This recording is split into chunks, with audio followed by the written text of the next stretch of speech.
Denise Fournier avait 34 ans lorsqu'elle rentra chez elle plus tôt, un mardi après-midi, et trouva des cartons de déménagement empilés dans sa chambre d'amis. Pas ces cartons, les cartons d'une femme étiquetés d'une écriture qu'elle ne reconnaissait pas.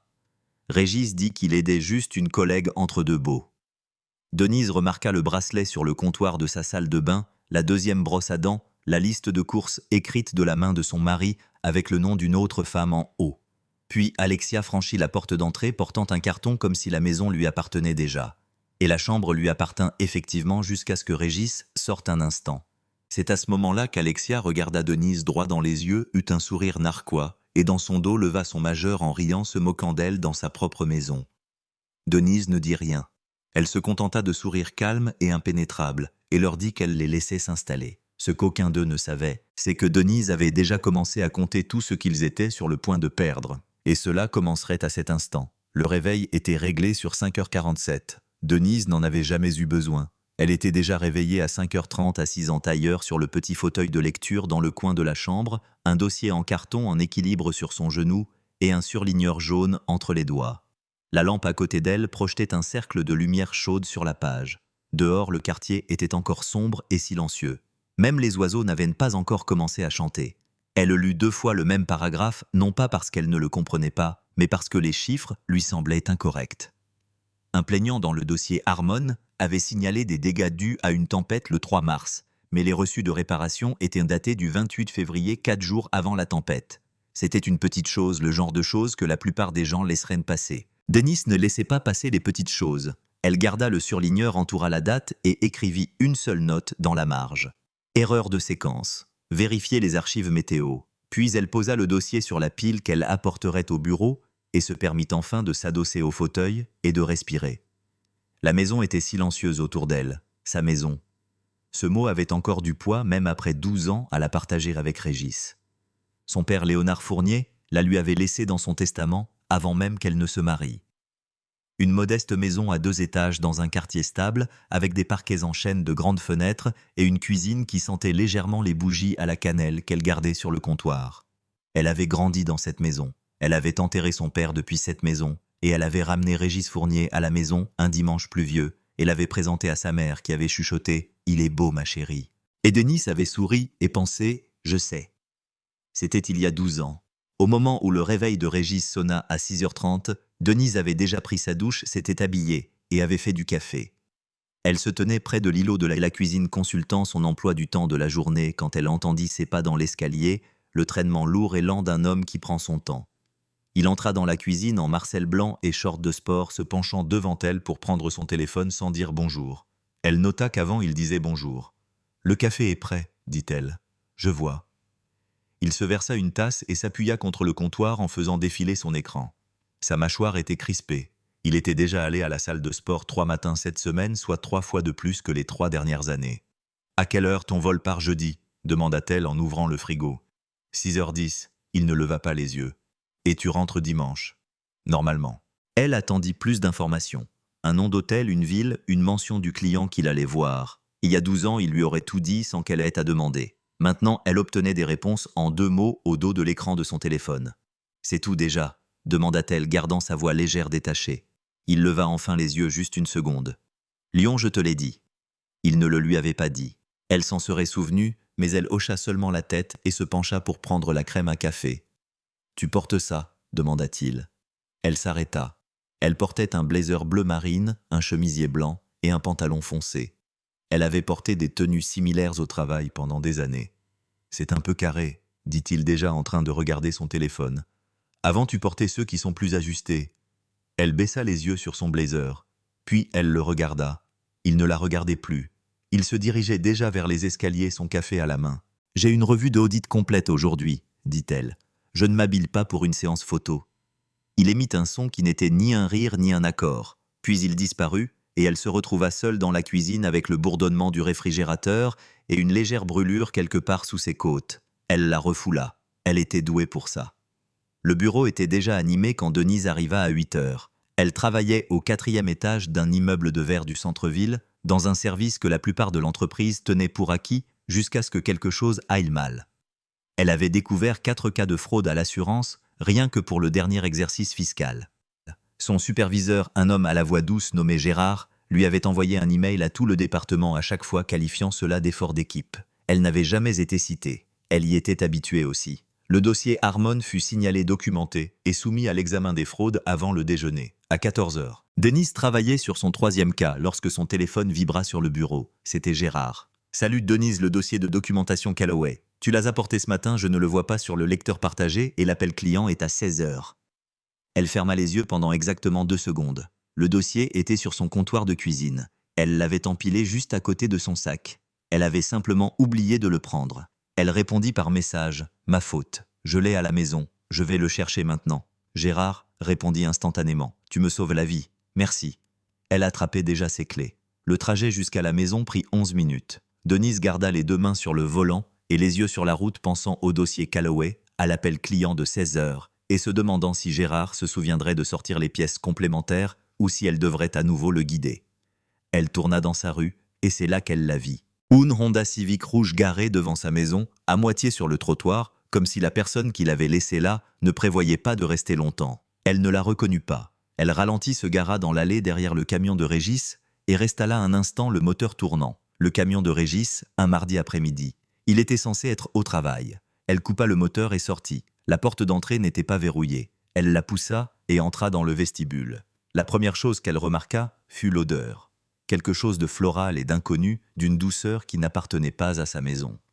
La deuxième chose qu'elle remarqua fut le bruit venant de la chambre d'amis au bout du couloir.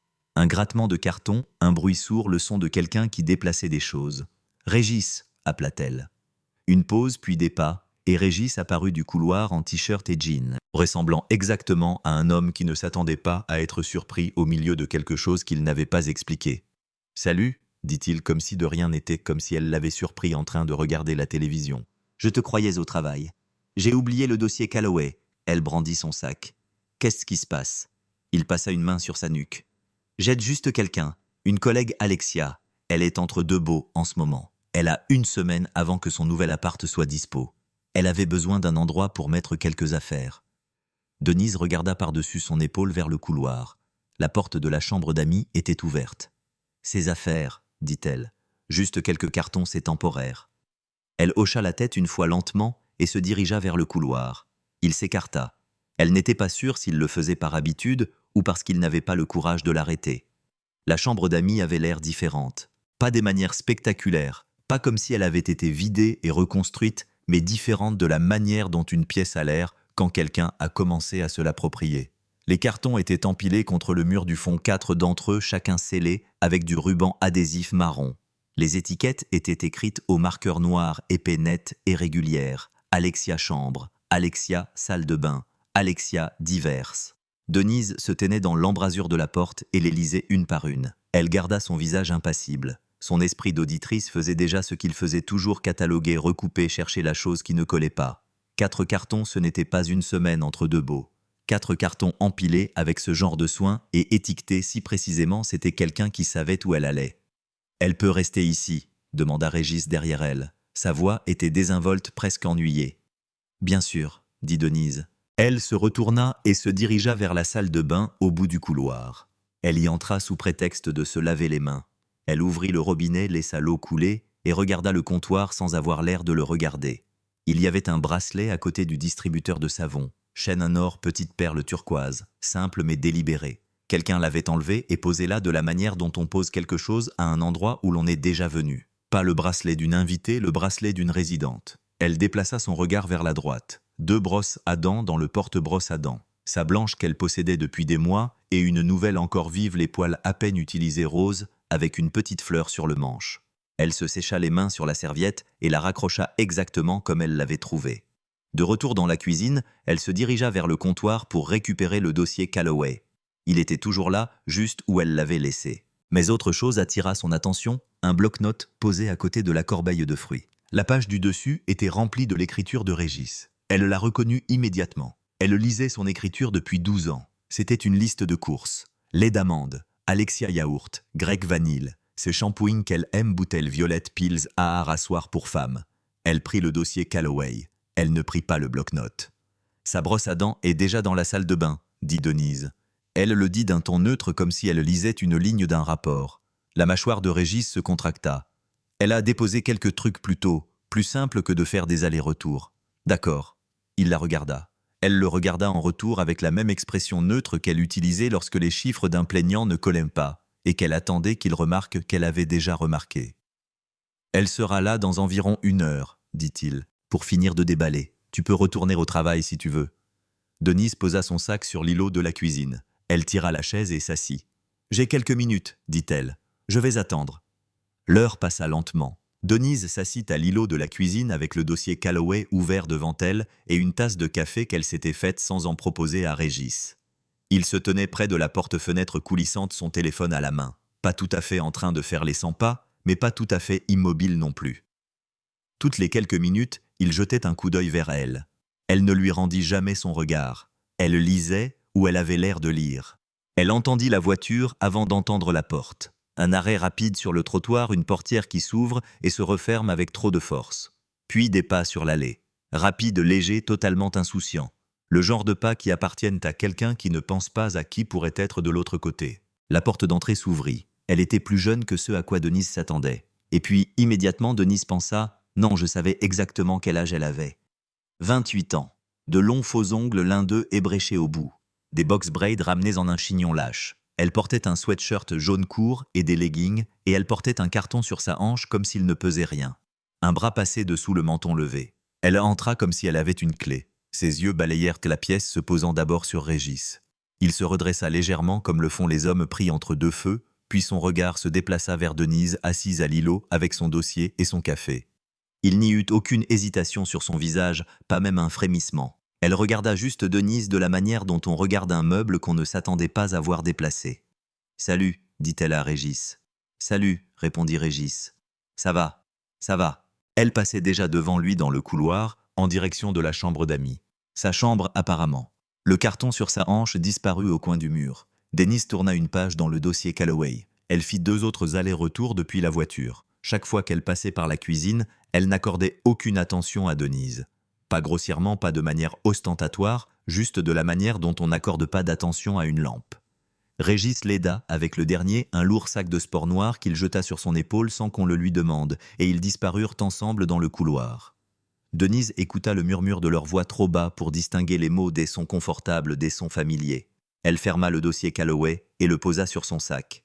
Régis revint le premier. Il remplit son verre d'eau, s'appuya contre le comptoir et dit « Elle n'a pas besoin de grand-chose. Elle restera principalement dans son coin. » Denise hocha la tête. « C'est juste temporaire, » répéta-t-il. « Tu l'as mentionné. » Il la regarda comme s'il essayait de comprendre ce que signifiait son calme. Elle ne l'aida pas à le découvrir. Alexia revint dans la cuisine 1 minute plus tard, s'essuyant les mains sur ses leggings, déjà en train de regarder son téléphone. Elle se plaça à côté de Régis comme si c'était la chose la plus naturelle au monde. Son épaule toucha son bras. Il ne s'écarta pas. Elle leva les yeux de son téléphone, puis directement vers Denise, et elle eut un sourire narquois. Ce n'était pas subtil, ce n'était pas un accident. C'était lent et délibéré, le coin de sa bouche se relevant d'un côté, ses yeux vifs et brillants, de quelque chose qui n'était pas tout à fait de l'amusement, mais qui s'en approchait. Puis Régis se tourna pour vérifier quelque chose sur son propre téléphone, et dans la seule seconde où ses yeux furent baissés, Alexia leva sa main droite et tendit son majeur lentement de manière ostensible, droit vers le visage de Denise. Elle riait avant même d'avoir baissé la main. Un rire silencieux, à peine un son. Juste un souffle par le nez et ses épaules qui tremblaient légèrement. Comme si Denise était la chose la plus drôle qu'elle ait vue de toute la semaine. Comme si elle était déjà partie, déjà expulsée, déjà insignifiante. Denise sentit quelque chose la traverser.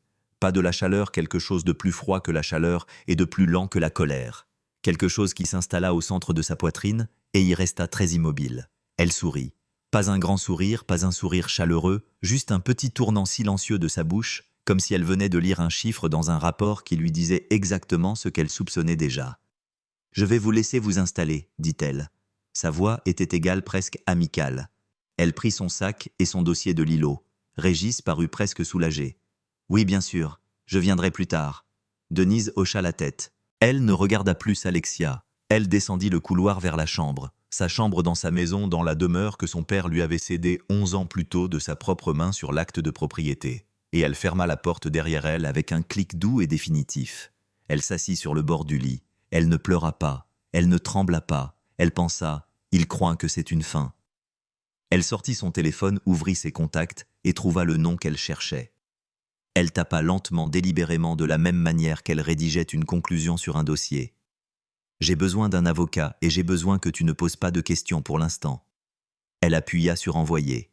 Puis elle s'assit et attendit que Tobias réponde. Le lendemain matin, Denise était levée avant Régis. Elle se déplaça silencieusement dans la cuisine comme toujours. Le café d'abord, puis ses vitamines alignées sur le comptoir à côté de l'évier, comme elle l'était toujours. Elle sortit 2 tasses du placard sans réfléchir, les remplit toutes les 2 et posa celle de Régis de son côté du comptoir sans un mot. Une vieille habitude, elle la laissa là. Quand Régis arriva en traînant les pieds à 7h15 encore en pyjama, elle était déjà habillée. Elle avait mis les informations à bas volume. Elle paraissait calme parce qu'elle était calme, ou du moins quelque chose qui ressemblait à du calme de l'extérieur. À l'intérieur, tout était devenu très silencieux et très concentré, comme lorsque l'on ouvre un dossier compliqué et que l'on sent le premier fil de quelque chose qui ne va pas. « Bonjour », dit-il. « Bonjour. » Il prit son café, la regarda une fois comme pour prendre sa température. Elle ne lui donna rien à lire. « J'ai des appels presque toute la journée, » dit-il. « Je ne sortirai probablement pas beaucoup. »« D'accord. » Il attendit un instant comme s'il s'attendait à quelque chose de plus. Elle se retourna vers le comptoir et rinça sa tasse. Alexia resta dans la chambre d'amis jusqu'à près de 10 heures. Denise l'entendit bouger le craquement du plancher, le robinet de la salle de bain, le son bas de la musique à travers une porte fermée. Denise était déjà partie à ce moment-là. Elle avait un dossier à récupérer au bureau. Elle avait dit à Régis que cette partie était même vraie. L'autre partie, ce qu'elle fit entre son départ du bureau et son retour à la maison, n'appartenait qu'à elle. Elle s'assit dans sa voiture sur le parking de la caisse d'épargne pendant 23 minutes, naviguant sur le portail en ligne du compte d'épargne, joint sur son téléphone. Le compte que son père avait approvisionné, celui auquel Régis avait été ajouté en tant que cotitulaire il y a 6 ans, à une époque où Denise lui faisait confiance pour tout et n'avait pas encore appris à lire les petits caractères de son propre mariage. Elle remonta 8 mois en arrière. Les retraits n'étaient pas spectaculaires, c'était la première chose qu'elle remarqua. Ils étaient étalés d'un montant juste inférieur à ce qui déclencherait une notification d'examen. 400 € ici, 350 €, là 600 € le mois précédent, un jeudi 2 jours avant que Régis ne lui dise qu'il devrait attendre un peu pour la rénovation de la cuisine.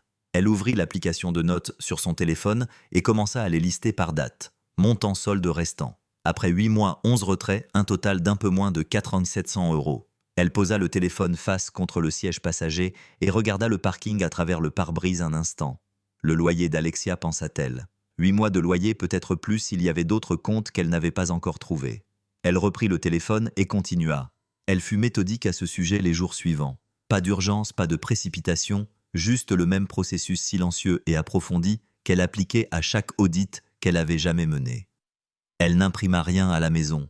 Elle photographia tout avec son téléphone, les pages de relevés bancaires, les historiques de comptes, les dates, et transféra les images dans un dossier sur son ordinateur portable personnel qu'elle gardait dans sa voiture. Elle étiqueta chaque fichier avec le même système qu'elle utilisait au travail. Date source, montant, catégorie. La deuxième facture de téléphone, elle la trouva un mercredi soir. Régis avait laissé sa mallette ouverte sur le banc près de la porte, ce qui ne lui ressemblait pas. Elle était passée devant 2 fois avant que son regard ne soit attiré par le bord d'une enveloppe glissée entre un bloc-notes jaune et une impression pliée. Format standard, pas d'adresse de retour. Son nom, pas leur adresse, un numéro de boîte postale qu'elle n'avait jamais vu. Elle resta un instant dans le couloir. Puis elle déplia soigneusement la facture, la tenant par les bords. Un deuxième numéro, une deuxième ligne active depuis 11 mois. Le journal d'appel montrait des schémas. Même numéro, haute fréquence tard le soir, tôt le matin. Un numéro apparaissait 31 fois en un seul mois. Elle savait déjà à qui appartenait ce numéro. Elle photographia la facture des 2 côtés, la replia exactement comme elle l'avait trouvée et la glissa de nouveau entre le bloc-notes et l'impression. Elle ferma la mallette et la laissa exactement où elle était. Dans la cuisine, Régis riait de quelque chose à la télévision. La voix d'Alexia venait du couloir. « Tu veux quelque chose ?» Désinvolte comme une colocataire à l'aise, comme quelqu'un qui vivait là. « Non, ça va », répondit Régis. Denise entra dans la cuisine, ouvrit le réfrigérateur et resta un instant dans sa lumière froide, ne regardant rien. « Tu manges ?» demanda Régis. « Dans un moment, » dit-elle. Elle laissa le réfrigérateur se fermer et retourna dans leur chambre. Elle s'assit au petit bureau près de la fenêtre et ouvrit le dossier sur son ordinateur portable. 12 fichiers, maintenant organisés, datés complets. Elle prit son téléphone et chercha Tobias dans ses contacts. Il répondit à la deuxième sonnerie. « Salut, dit-il, tu es prête à parler. »« J'ai des documents, dit-elle. Il faut que tu les voies en personne. » Une pause, puis « Quand ?»« Dès que tu peux, dit-elle. C'est pire que ce que je pensais. » Le bureau de Tobias Renault était au 4e étage d'un immeuble du centre-ville. Le genre d'endroit qui semblait sérieux sans trop en faire. Lignes épurées bois sombre, une fenêtre qui donnait sur la rue en contrebas, où les gens se déplaçaient vite et ne levaient pas les yeux. Denise était venue ici 2 fois auparavant, les 2 fois pour des choses normales, une révision de bail, une question sur la succession de son père après son décès. Cette fois, elle arriva avec un dossier. Tobias était déjà debout quand elle entra. Il était grand large d'épaules du genre calme qui n'a pas besoin de s'annoncer. Il connaissait Denise depuis qu'ils avaient 11 ans. Il ne la serra pas dans ses bras. Il la regarda simplement comme il le faisait toujours quand quelque chose était sérieux d'un air stable sans chichi et dit « Assieds-toi, montre-moi ce que tu as ». Elle s'assit. Elle ouvrit le dossier et étala les documents sur son bureau, un par un de gauche à droite, comme elle présenterait des conclusions à un superviseur. Des photographies des relevés bancaires, le journal des retraits, qu'elle avait tapé elle-même, la 2e facture de téléphone photographiée, recto verso, une feuille de synthèse, qu'elle avait écrite à 23 heures la veille à simple interligne, chaque chiffre justifié. Tobias ne parla pas pendant qu'elle étalait tout. Il lisait. Il passait d'une page à l'autre et elle vit sa mâchoire se contracter très légèrement sur les relevés bancaires. C'était tout. Pas de drame, juste un homme qui lisait et comprenait. Quand il eut fini, il se pencha en arrière dans son fauteuil. « D'accord, dit-il.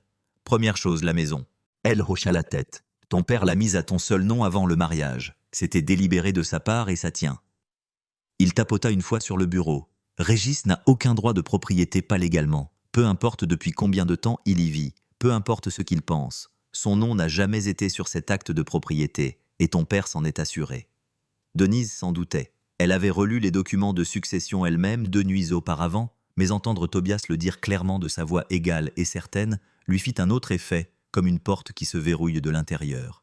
« Il pense que c'est à lui, dit-elle. »« Beaucoup d'hommes le pensent, dit Tobias. Ce n'est pas la même chose que si c'était vrai. » Elle faillit sourire. Il tapota la feuille de synthèse bancaire. « C'est cette partie qui m'inquiète le plus honnêtement. Il a retiré de l'argent d'un compte en fiducie financé par la succession de ton père où il était nommé cotitulaire. Ouah n'est pas juste un litige sur les biens matrimoniaux. Selon la manière dont ces documents de fiducie sont rédigés, ce qu'il a fait peut constituer un abus de confiance. » Il le dit doucement. « C'est significatif, Denise. » « À quel point ? » Suffisamment significatif pour que n'importe quel juge regarde ça et comprenne exactement qui est cet homme. Elle regarda les papiers étalés sur son bureau. 11 retraits, 4700, 8 mois de loyer d'une autre femme payée avec l'argent que son père lui avait laissé. « Procure-moi des copies des documents de la fiducie, dit Tobias. Tout ce que tu as, les originaux si possible. »« Je les aurai, dit-elle. » Elle retrouva Yvonne dans une sandwicherie à 6 rue du Bureau, à une table dans un coin assez loin de la porte. Yvonne Dubois était déjà là quand Denise arriva, les 2 mains autour d'un thé glacé, son badge de travail encore autour du cou. Yvonne était une de ces personnes qui semblaient toujours sur le point de dire quelque chose qu'elle ne devrait probablement pas. La plupart du temps, c'était exactement ce dont Denise avait besoin. « J'ai regardé, » dit Yvonne avant même que Denise n'ait enlevé son manteau. « Discrètement. Personne ne sait que j'ai sorti quoi que ce soit. » Denise s'assit et Yvonne se pencha en avant et baissa la voix bien que personne près d'eux ne fasse attention. Alexia Carter est sous enquête interne depuis 6 semaines. Fraude aux notes de frais. Elle soumet des reçus gonflés des déjeuners avec des fournisseurs des voyages pour des clients du matériel qu'elle n'a jamais acheté. De petites sommes, mais constantes. Le genre de choses qui s'accumulent et que quelqu'un finit par remarquer. Denise resta silencieuse. « Voici la partie qui va t'intéresser, » dit Yvonne. Certaines de ces charges ne sont pas passées sur la carte d'Alexia. Elles sont passées sur une carte d'entreprise enregistrée au nom du département de Régis, son nom sur le compte, ses codes d'approbation, utilisés pour faire passer les charges. La table devint très silencieuse. « Il la couvrait, » dit Denise. « Il la couvrait et la finançait. » Yvonne se rassit. « Si l'audit complet confirme les résultats préliminaires, ils sont tous les 2 dans le pétrin. Alexia est probablement finie de toute façon. Mais Régis utilisant une carte d'entreprise pour couvrir des charges frauduleuses pour une subordonnée avec qui il couche. » Elle secoua la tête. « Ce n'est pas juste un licenciement, c'est le genre de chose qui te suit. » Denise pensa à Régis, au comptoir de la cuisine ce matin-là, à l'aise, et insouciant se versant son café comme un homme sans souci. Il n'avait aucune idée d'où tout cela venait. « Merci, dit Denise. Elle le pensait complètement. Yvonne hocha la tête. Qu'est-ce que tu vas faire? Denise prit son verre d'eau. Il y a encore une conversation que je dois avoir avant de faire quoi que ce soit. Ce soir-là, elle s'assit dans sa voiture dans l'allée pendant quelques minutes avant d'entrer. Puis, elle sortit son téléphone et fit défiler jusqu'à un contact qu'elle n'avait pas appelé depuis plusieurs semaines. Barbara Fournier. Elle appuya sur appeler. Ça sonna 2 fois. « Denise !» dit Barbara prudente mesurée. « Salut Barbara !» dit-elle. « Je peux passer demain, je crois qu'il faut qu'on parle. » Une pause. « Oui ?» dit Barbara doucement. « Je crois bien que oui. » Barbara Fournier vivait dans une maison en briques beige dans une rue calme du vieux quartier de la ville, le genre de quartier où les arbres sont hauts et les pelouses restent impeccables par habitude. Denise était venue ici des dizaines de fois. Dîners de fête, barbecue, d'anniversaire dimanches après-midi qui s'étiraient longuement et paisiblement. Elle s'assit un instant dans sa voiture avant de sortir. Elle ne savait pas dans quoi elle s'engageait. Barbara aimait son fils, c'était réel. Mais quelque chose dans la voix de la femme la nuit dernière, cette pause avant qu'elle ne dise « oui », avait sonné moins comme une hésitation que comme quelqu'un qui attendait cet appel depuis plus longtemps qu'elle ne voulait l'admettre. Denise sonna. Barbara ouvrit la porte elle-même. C'était une femme mince d'une 60aine d'années, les cheveux argentés coupés courts et nets, habillée comme si elle avait un endroit où aller même quand ce n'était pas le cas. Elle regarda Denise de la manière dont une personne regarde quelqu'un à qui elle a pensé toute la matinée. « Entre », dit-elle. « J'ai fait du café. » Elles s'assirent à la table de la cuisine, la même table où Denise avait mangé le dîner de Noël pendant 6 ans.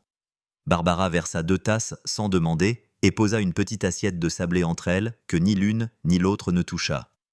Denise enroula ses mains autour de la tasse. Elle avait décidé sur le chemin qu'elle serait directe. Pas d'adoucissement, pas de préambule. Barbara n'était pas une femme qui avait besoin d'être ménagée. « Alexia Carter vit dans des cartons dans ma chambre d'amis depuis 1 semaine. » dit Denise, payant son loyer depuis octobre dernier sur le compte en fiduciaire que mon père m'a laissé. Elle fit une pause.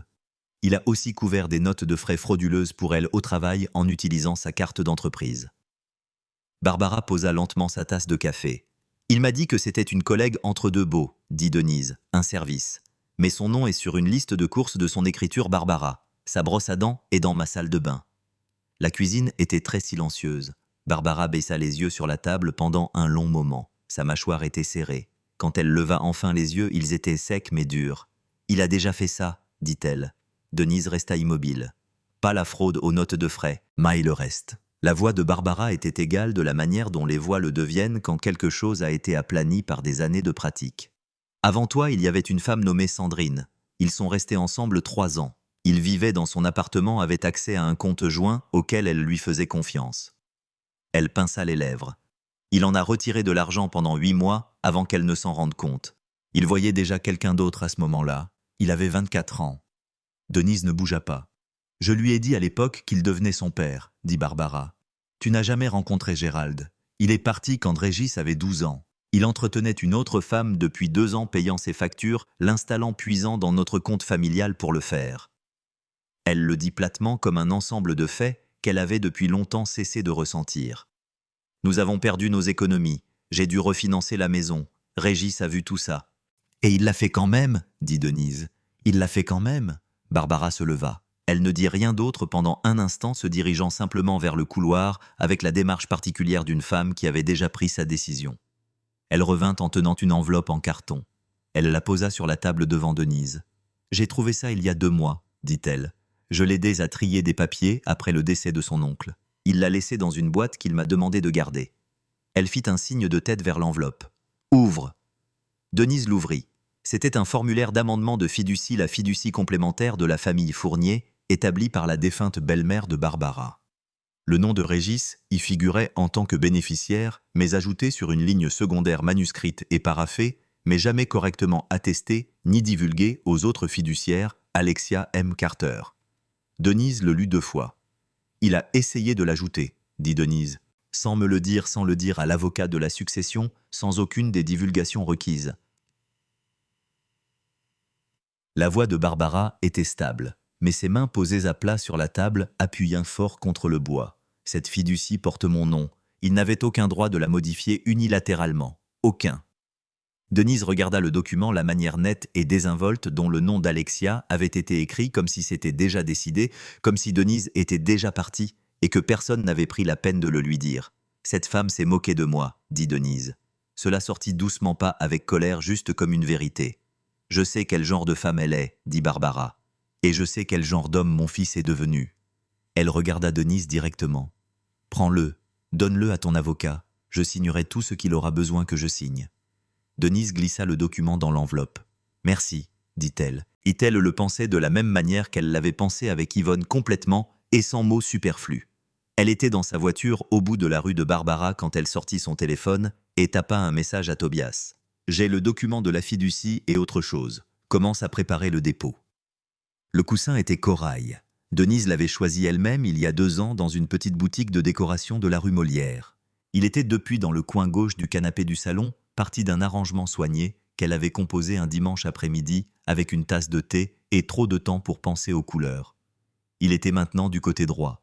Elle le remarqua dès qu'elle rentra du travail le mercredi. Elle ne dit pas un mot. Elle posa son sac à la cuisine et commença à préparer le dîner comme si elle n'avait rien vu. C'était ce qu'il ne comprenait pas chez elle. Il pensait que son silence signifiait la reddition. Alexia s'était installée par étapes. D'abord des sièges artiqueuses de toilette s'étalant sur le comptoir de la salle de bain des invités. Puis une paire de chaussures laissée près de la porte d'entrée. Puis une veste drapée sur la chaise de la cuisine qui était toujours la chaise de Denise. Le mercredi, c'était les meubles. Denise rentra chez elle pour trouver la table d'appoint du couloir déplacée de 15 cm vers la gauche et la petite estampe encadrée que son père lui avait donnée, une aquarelle de la côte normande décrochée et appuyée contre la plinthe comme si on n'avait pas encore décidé où elle devait aller. Elle la ramassa, elle la raccrocha à son clou, elle alla se coucher sans en parler.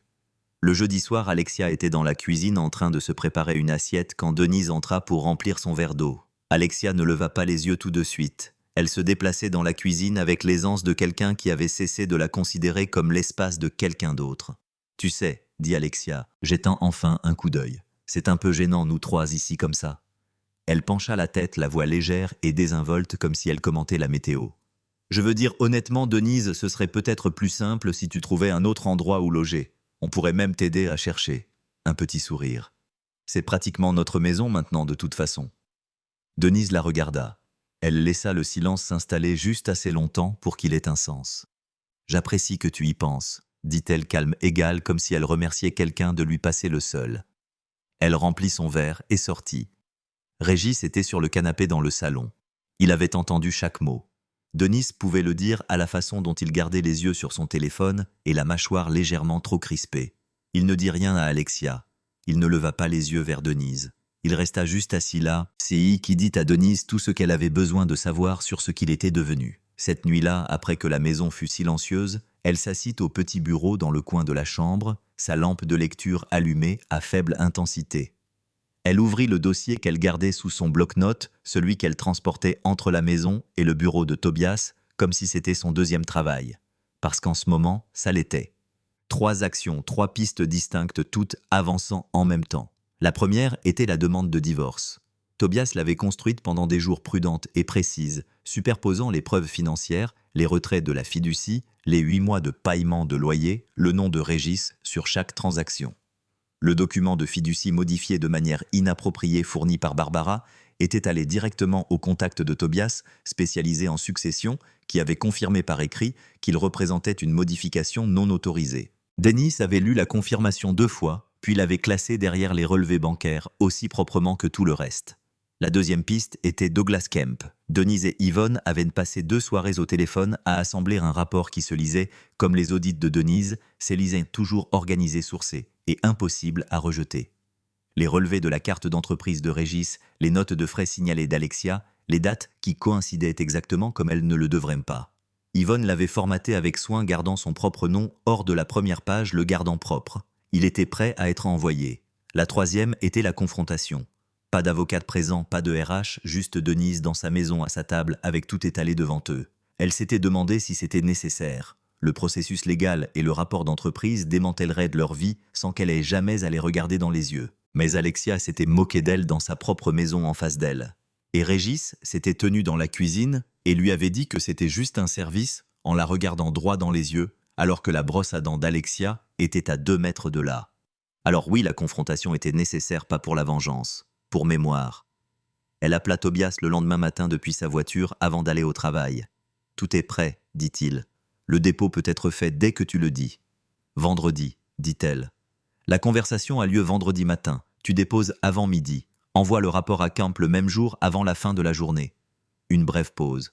Tu lances les 3 le même jour. Oui. D'accord. Elle pouvait l'entendre écrire quelque chose. J'aurai tout en place et prête à partir à ton signal. Bien. Elle mit la voiture en marche arrière. Ça se passe vendredi. Tout. Vendredi arriva en silence.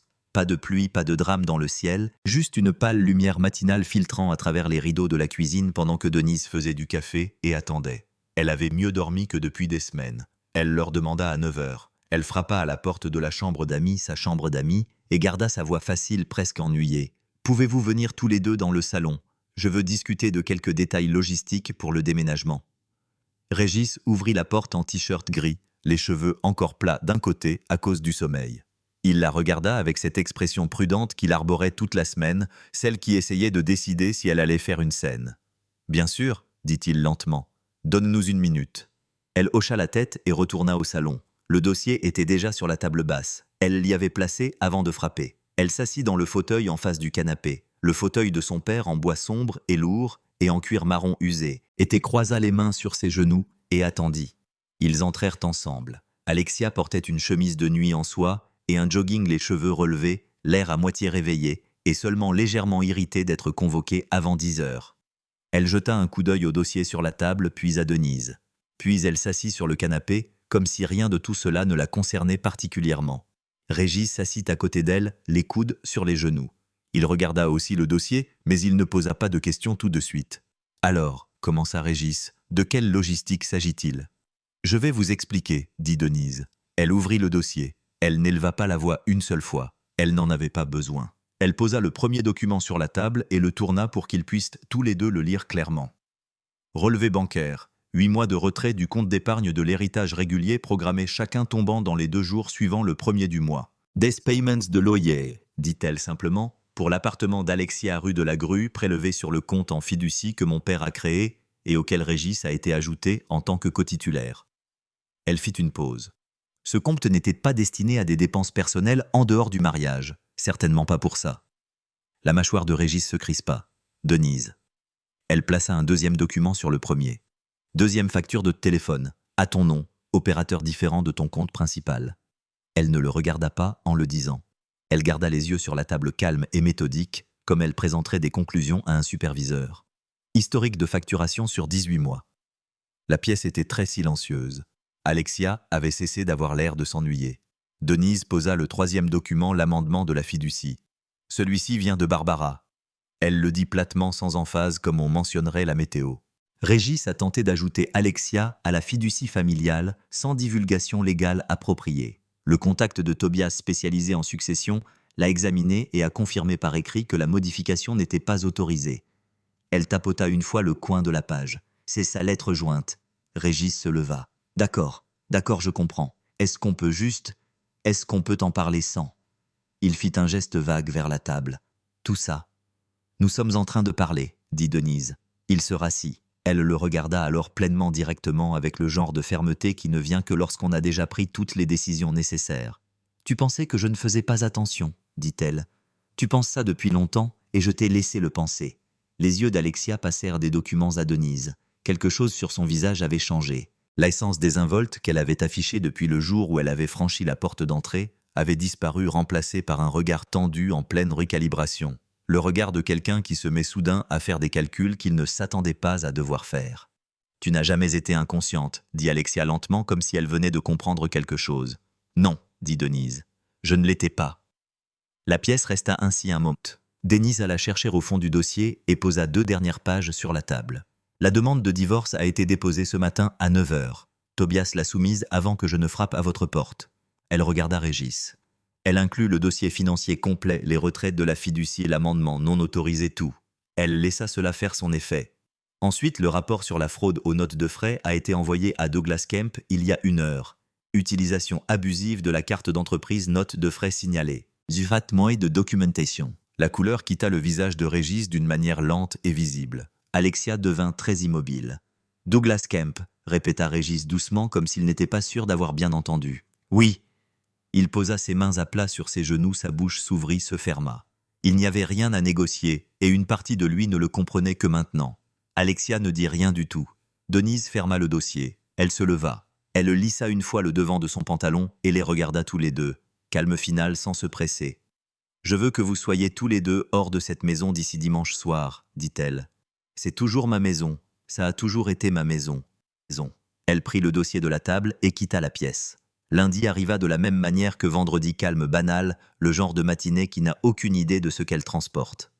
Régis reçut l'appel à 8h47. L'assistante de Douglas Kemp, formelle sèche sans explication. Juste une heure de réunion, 10 heures et les mots « Veuillez vous rendre directement à l'étage de la direction ». Régis s'était douché et habillé au motel de la N9, celui avec la tache de rouille sous le robinet de la salle de bain et le parking qui sentait la cigarette. Alexia et lui s'y étaient installés samedi soir avec 2 sacs chacun. Il avait apporté son bon blazer par habitude, le suspendant soigneusement sur la chaise de bureau, comme si cela signifiait encore quelque chose. Il le porta à la réunion. Ça n'aida pas. Denise apprit la réunion par Yvonne. Elle était à son propre bureau travaillant sur une pile de dossiers de responsabilité automobile quand son téléphone vibra. Il est avec Kemp en ce moment. Les rumeurs circulent déjà à l'étage. Denise lut le message une fois, posa le téléphone face contre table et retourna au travail. La réunion dura 41 minutes. Douglas Kemp n'éleva pas la voix non plus. Il était ce genre d'homme, celui qui avait passé assez d'années dans des salles de conseil pour comprendre que l'autorité tranquille avait plus de poids que le volume. Il posa le rapport compilé sur la table entre eux de la même manière que Denise avait posé son dossier sur la table basse 3 jours plus tôt. La similitude n'échappa pas à Régis. Kemp examina méthodiquement chaque point signalé, les frais sur la carte d'entreprise, les soumissions couvertes, le schéma sur 18 mois documenté et daté. Chaque entrée était recoupée avec le dossier d'enquête interne d'Alexia Carter, que les RH avaient considérablement étoffé suite au rapport de vendredi. Régis tenta de s'expliquer 2 fois. La première fois, Kemp le laissa finir. La deuxième fois, il leva une main. « Régis, dit-il, je ne suis pas ici pour débattre des faits. Les faits sont les faits. » Régis fut mis à pied sans solde en attendant une enquête complète à la fin de la journée. Sa carte d'entreprise et son badge d'accès à l'immeuble furent désactivés avant qu'il n'atteigne l'ascenseur. Il resta un long moment dans le hall tenant son badge dans une main comme s'il ne savait pas quoi en faire. Un agent de sécurité s'approcha poliment et lui tendit une petite enveloppe. Alexia n'eut même pas de réunion. Elle reçut un email à 9h15 et un appel de suivi des RH à 9h30. Licenciement avec effet immédiat pour fraude aux notes de frais et violation de la politique financière de l'entreprise. Son accès avait déjà été révoqué. Le contenu de son bureau serait emballé et disponible à la réception avant midi. Elle appela Régis 4 fois avant qu'il ne sorte de sa propre réunion. Quand il décrocha enfin, elle n'attendit pas qu'il parle. « Ils m'ont viré. » Sa voix était dépouillée de tout. Pas d'aisance, pas de confiance, plus rien de la femme qui avait fait un doigt d'honneur et ri dans la cuisine de quelqu'un d'autre. « Régis, ils m'ont viré. Et toi, c'est toi qui as utilisé ta carte. C'est toi qui as tout couvert. Je ne t'ai jamais dit de faire ça. Alexia, c'est toi qui nous as mis dans cette situation. » Sa voix se brisa, mais pas de tristesse, de fureur. « Tu as mis ton nom sur ces charges. C'est toi qui nous as fait entrer dans la maison de cette femme. Tu m'as fait croire qu'elle ne comptait même pas. » Une courte pause dure. Elle avait toujours 3 longueurs d'avance sur nous deux. La ligne devint silencieuse. Puis elle raccrocha. La réunion de famille eut lieu 11 jours plus tard. Barbara l'avait organisé elle-même un dîner dominical chez sa sœur Cora, le genre que la famille Fournier tenait tous les quelques mois depuis aussi longtemps que l'on puisse s'en souvenir. Régis vint, ce qui surprit les gens.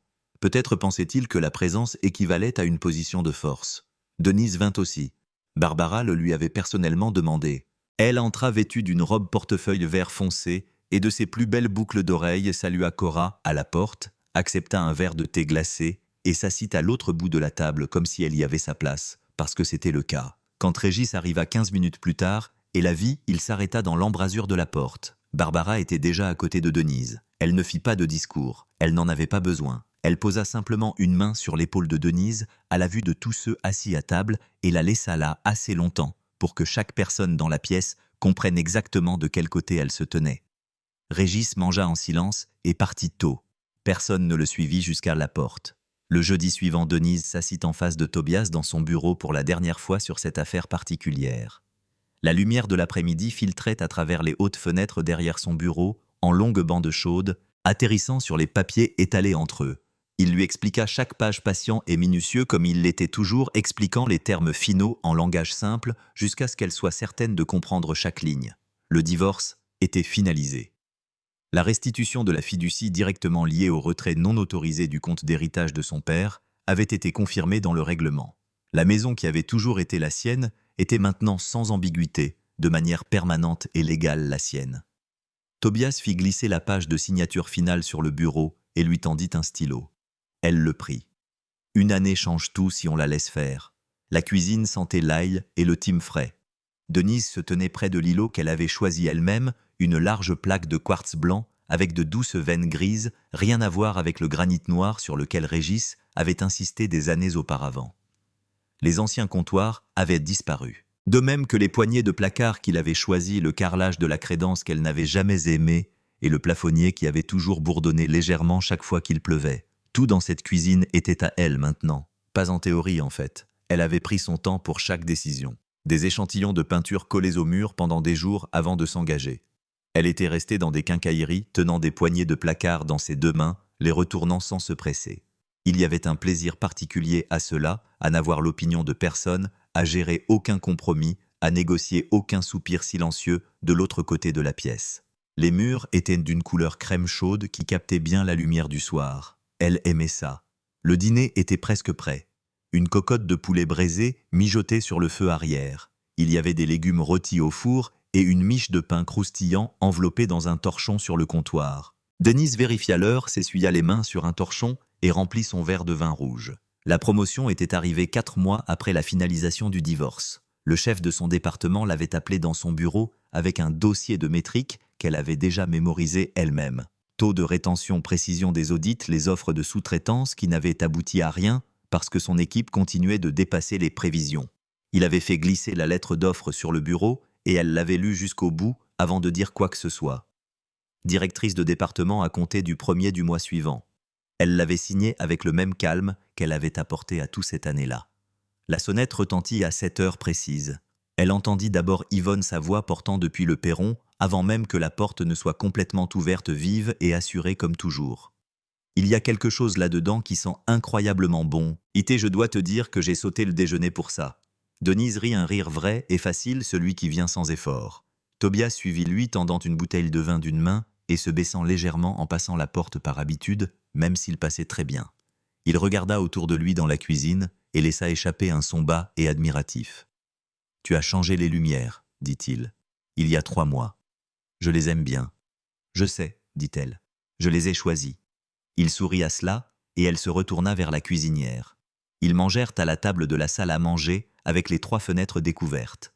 La soirée était sombre et douce au-delà des vitres.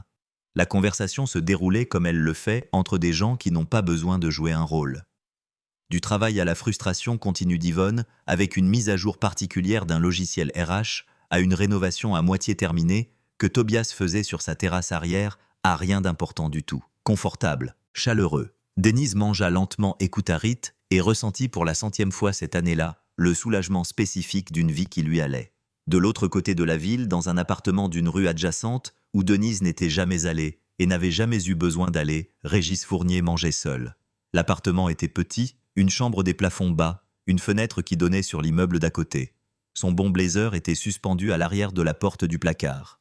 Il le portait parfois à son nouveau travail, un poste de coordinateur de niveau intermédiaire, 2 échelons en dessous de là où il était. Sa carte d'entreprise était un souvenir, son titre aussi. Alexia était partie depuis des mois. Elle n'avait pas laissé de mots. Il faisait défiler son téléphone dans le silence de la cuisine et écoutait le bourdonnement du réfrigérateur. De retour dans sa rue, les fenêtres de la maison de Denise brillaient d'un éclat ambré contre l'obscurité. Elle portait des assiettes à l'évier quand elle aperçut son propre reflet dans la fenêtre, au-dessus, encadré de lumière chaude, un verre de vin à la main.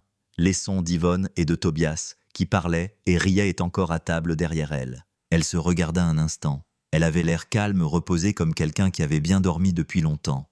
Elle souriait.